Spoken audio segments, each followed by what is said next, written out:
Hey, me and Matt here, and I'm Killer Kyle. Welcome to another episode of Wheels of Fury.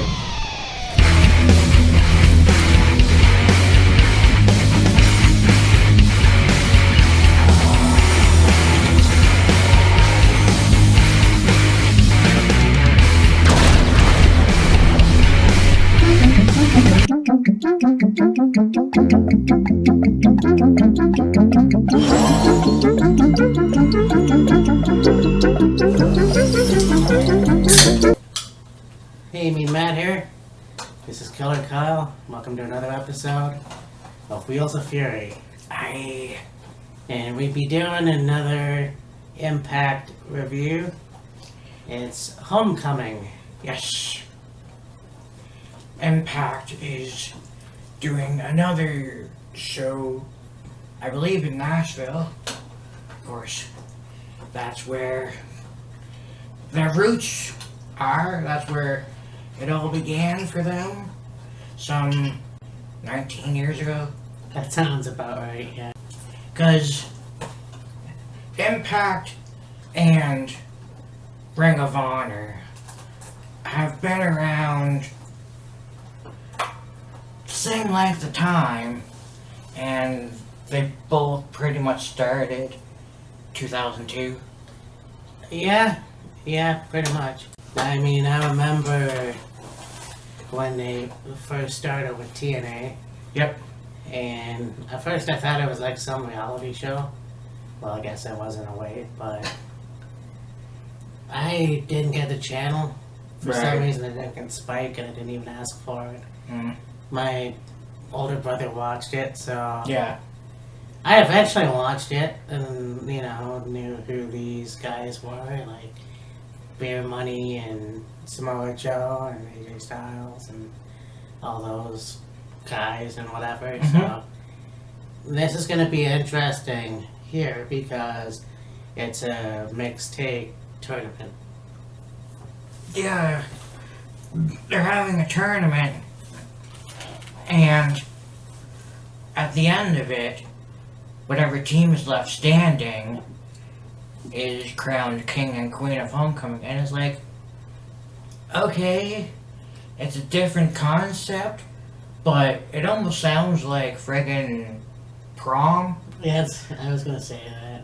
Like, oh, who's going to be Homecoming King and Queen? It's like, okay, last time I checked, this was professional wrestling, not fucking high school. No. But I digress. No, exactly. I don't know what this entails. I mean, to me that is very stupid. And I don't get it. I think the matches are going to be pretty cool, though, because they have, well, a rumored tag team partner for somebody, but I think I'm wrong. I haven't watched Impact a lot myself lately, so I've tried to keep up. Yeah. But it got some good matches. Yeah. So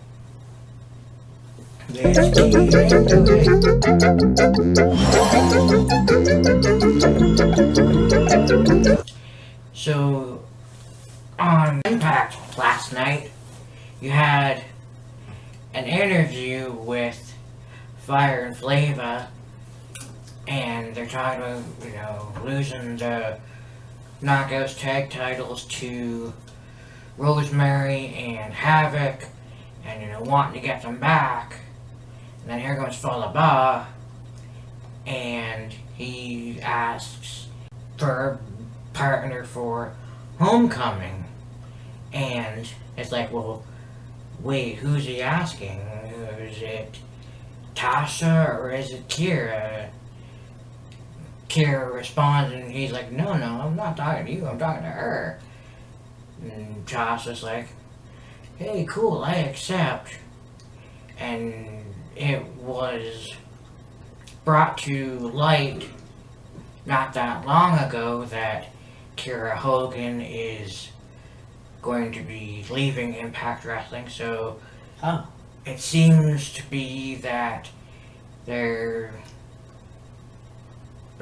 building friction between Kira and Tasha. Oh, yeah. So that, eventually Kira makes her exit, and who knows what she's gonna do after that.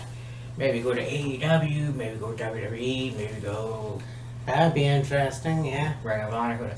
Anyway, so you've got Tasha Steelz and Fallah Bahh against Crazy Steve and Rosemary. Okay, that's going to be interesting. Yeah. I mean, that's gonna be an interesting match. Kira and Fallah Bahh, that's gonna be an odd pairing. It just seems to be thrown together, whatever. And so, there's that. Yes. Crazy Steve and Rosemary, definitely one of the most famous, you know, they're going back to like 2016 with DK. Yes. And so it's gonna be cool to see. Honestly, I'd like to see Decay win. Not that I think Fallah Bahh and Kira Hogan are terrible or anything. It's just, like I said, Decay is legendary and Oh yeah. Definitely, for sure. Yeah, not taking anything away from Fallah Bahh or Tasha Steelz, but like, when you have such a well-established group like DK, yes, it's not Abyss anymore, it's Black Taurus, yeah. but, you know, such a well-established and you could say legendary team, and Decay, Yeah. to me, seems to make the most sense, Yeah. in my opinion. Yeah, I agree with that.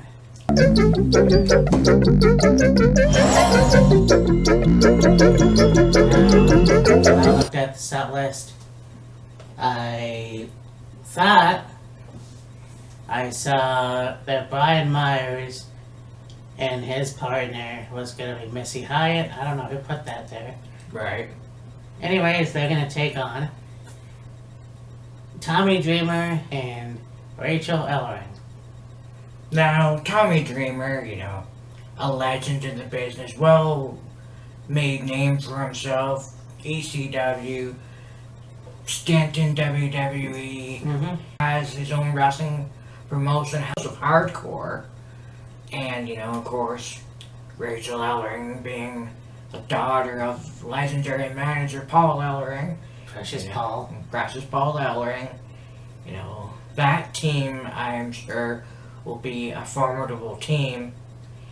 Brian Myers and Messi Hyatt? Yeah, that's what I saw. I The don't know. Fuck! Because I don't know how old she is, but she's got to be like almost like 60. Maybe younger than that.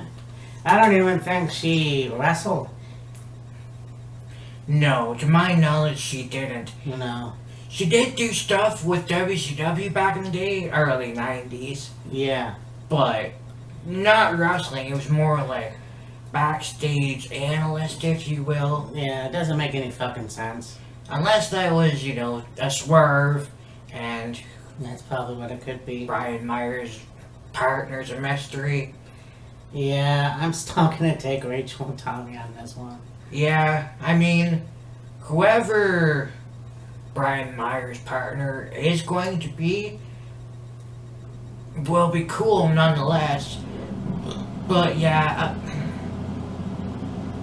something says Rachel and Tommy are gonna get the win. We have, it looks like, Matt Cardona and his lovely bride, Chelsea Green, against Grace and Petey Williams. Yeah. When they had that backstage segment, you know, Petey's got the chainmail headgear on and Jordan had the same thing, I was like, okay, interesting. Now, Yeah. here's something very, very interesting. Matt and I were watching Ring of Honor, Best in the World, Yes. and Chelsea made an appearance on Yeah. that. And then, you know, she was talking about how the Maryland State Athletic Commission wouldn't let her out because she had a broken arm and whatever. And then a short time later, she's appearing as Cardona's tag team partner, Slammiversary. Yes.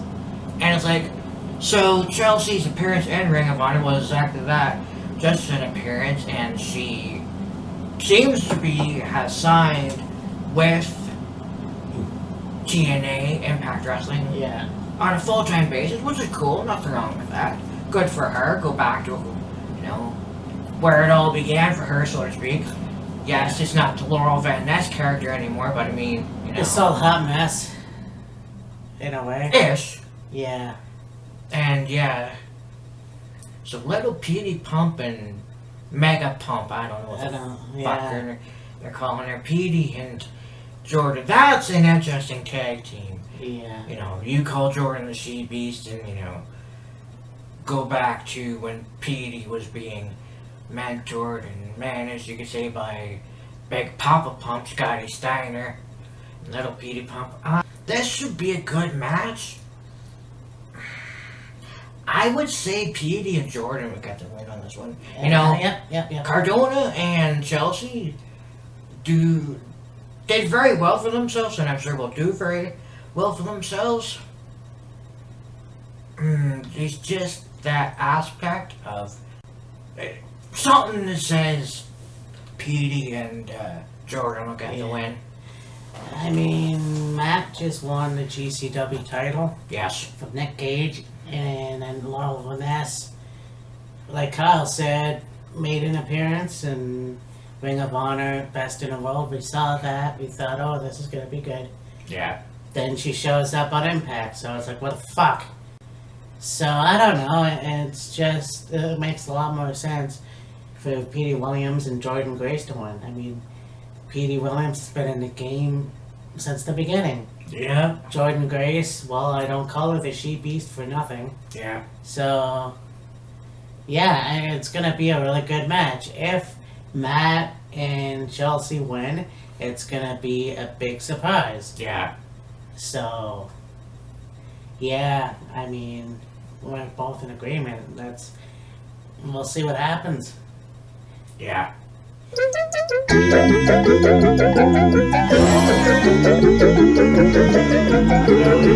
A match with Alicia Edwards, Eddie Edwards' wife, and Hernandez against Ana Purrazzo and the Drama King. Yeah. The Drama King. I have no idea who the fuck the Drama King is. I have a feeling I know who it is. Oh. Do tell. Who hasn't been seen on WWE for a while?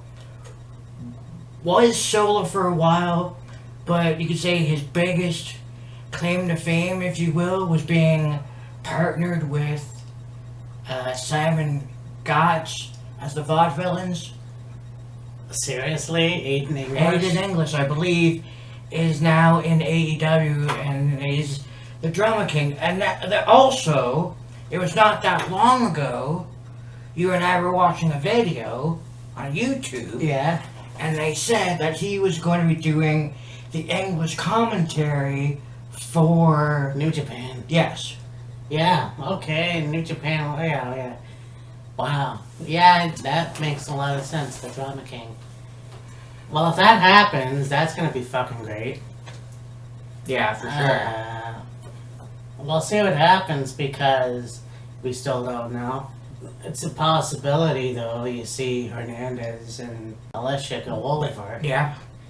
I mean, I don't know who this Drama King is. If it is Matt, what's his face? It's gonna be awesome. Yeah. I mean, he's already doing work in Japan, so commentary. Yeah. But if he does wrestle in Impact, it would be a very cool thing to see. I mean, it makes sense for him to go to AEW because his mother-in-law and brother-in-law are over there, but Yeah. or mother-in-law anyways. Yeah. So it's gonna be awesome to see what happens. I mean, I still say Hernandez and Alicia, just because I think that they can, like, I haven't seen Alicia wrestle in a while, so. Yeah, it's been a while since she's wrestled. She's mainly been doing these swingers casino stuff backstage, and it's like, okay, yeah, that's all well and good, but to see her back in the ring and competing again will be good. Yeah. And, you know, even if the Drama King is, you know, Aiden English, that'd be pretty cool. Yep. Yeah, I'm gonna take Hernandez and Alicia too.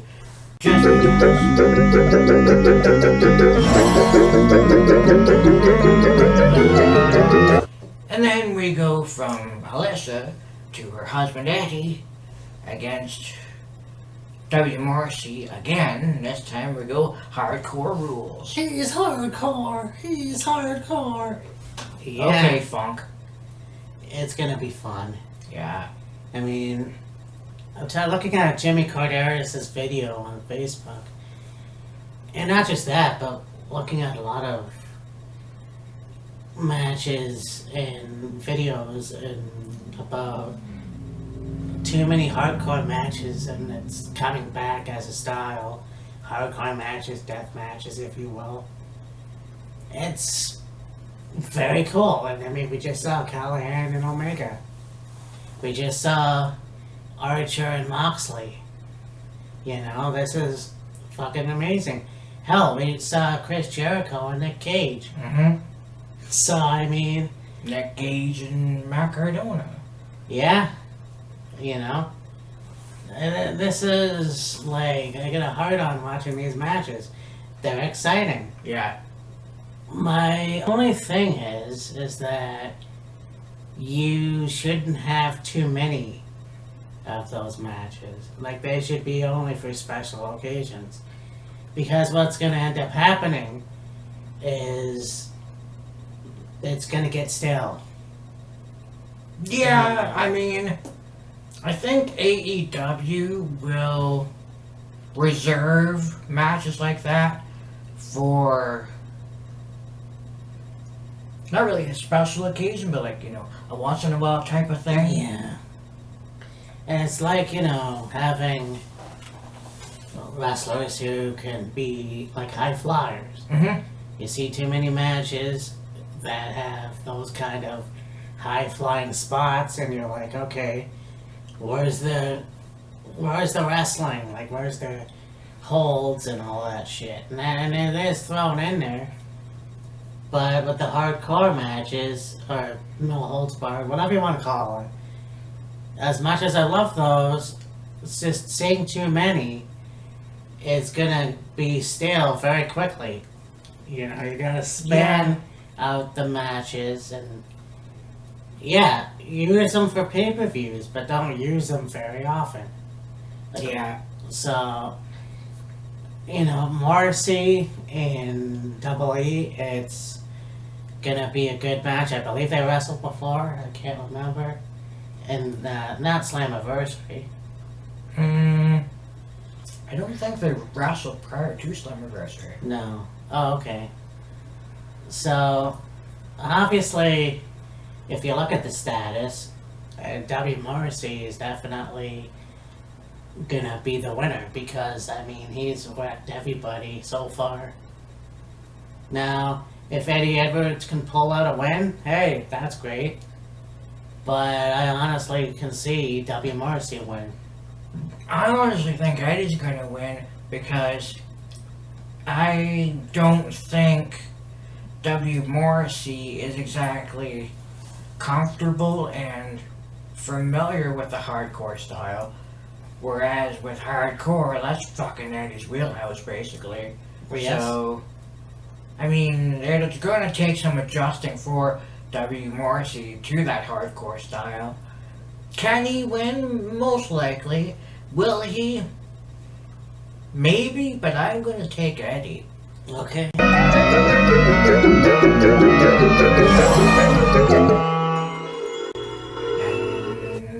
finally, we go to a match for the Activision Championship. You got the champion, Josh Alexander.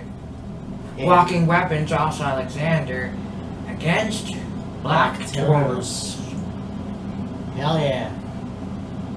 I don't know what this match is gonna entail. I didn't think that Black Taurus would be wrestling for the X Division title. Yeah, I didn't really see that myself. I think that it'll be an interesting pair because Black Taurus is that, luchador. Well, he wrestled in AAA. Right. He's that guy that looks like a brick shithouse that can also go through anybody, Yeah. He's the muscle in Decay. Yeah. So Josh Alexander has held on to the X Division Championship very well. And I'm not sure if he can win with Taurus. He may. It'll be interesting to see what happens. Yeah. Can he survive? Can he pull it off and keep the title? I don't know. Yeah, that's going to be interesting. Black Taurus being this absolute beast, no pun intended, and just wiping out everybody, whether it be singles or tag. Yeah. And then, Josh Alexander having some really good matches. I mean, friggin' going an hour plus with TJP in an Iron Man match. Slammiversary, the X Division match was insane. And other matches he's had. So, the dynamic of this match is going to be very, very good.